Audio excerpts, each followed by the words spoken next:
రాష్ట్రంలోని వరి రైతులకు తెలంగాణ ప్రభుత్వం అద్భుతమైన తీపి కబురు అందించింది. ఎన్నికల హామీలో భాగంగా ప్రకటించిన సన్నవడ్ల బోనస్ బకాయిలను ప్రభుత్వం సోమవారం విడుదల చేసింది. సన్నవడ్లకు క్వింటాలుకు 500 రూపాయల చొప్పున బోనస్ చెల్లించేందుకు ప్రభుత్వం మొత్తం 514.36 కోట్లను కేటాయిస్తూ ఉత్తర్వులు జారీ చేసింది.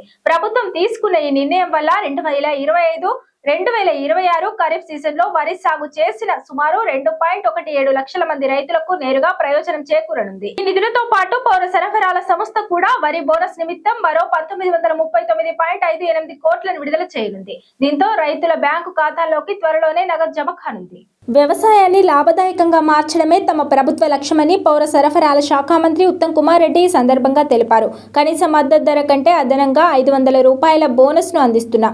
బకాయిల చెల్లింపుతో రైతులకు గణనీయమైన ఆర్థిక ఉపశమనం కలుగుతుంది అని ఆయన పేర్కొన్నారు.